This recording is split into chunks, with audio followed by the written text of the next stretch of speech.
जंगल के परिंदों को इत्तला मिली कि जंगल में बहुत तेज बारिश आने वाली थी। तमाम परिंदे अपने लिए खुराक जमा कर रहे थे ताकि उनको बारिश के दिनों में किसी मुश्किल का सामना न करना पड़े। बेटा, तुम घर पर रहना, मैं अनाज लेने जा रही हूँ। खबर सुनते ही रानो चिड़िया अनाज की तलाश में निकल पड़ी। जंगल में रानो चिड़िया को एक जगह बहुत सारे गंदुम के दाने मिल जाते हैं। ये दाने मेरे और मेरी बेटी के लिए काफी हो जाएंगे। रानो चिड़िया की बेटी गुड़िया इतने ढेर सारा अनाज देखकर माँ चिड़िया से पूछती है, माँ, आपने इतने सारे दाने क्यों जमा किए हैं? देखो बेटा, बारिश न जाने कब रुके, इसीलिए हमने पहले ही खुराक जमा कर ली है ताकि बारिश में परेशानी न हो। अगले ही दिन बारिश शुरू हो जाती है।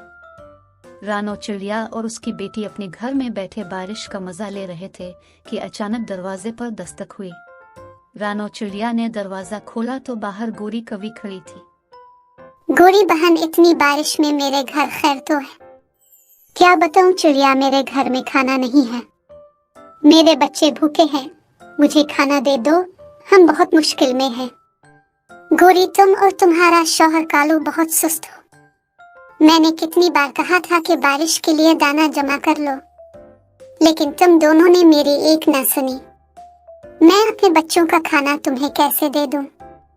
ऐसा न कहो चिड़िया, मेरे बच्चों ने सुबह से कुछ नहीं खाया। अच्छा, ये ले जाओ कुछ दाने, और हाँ, दोबारा मेरे पास मत आना। गोरी कवि खाना लेकर अपने घर चली जाती है। कालू, रानो चिड़िया के पास बहुत सारा खाना जमा है, फिर भी इसने मुझे ये चंद दाने दिए हैं और मेरी बहुत बेइज्जती भी की है। मैं तो कहती आज रात चिड़िया के घर जाकर कुछ अनाज चुरा आओ। हाँ गोरी, तुम फिक्र ना करो, मैं आज रात ही चिड़िया को ऐसा सबक सिखाऊंगा कि वो याद रखेगी। कालू ने गोरी की बात मान ली और रात के अंधेरे में रानो चिड़िया के घर पहुंच गया। चुपके से खिड़की से अंदर झांका तो उसने रानो चिड़िया और उसकी बेटी को सोए हुए देखा। वो दाने लेने के लिए आगे बढ़ा ही था कि अलमारी के ऊपर रखा गुलदान इसके ऊपर गिरा।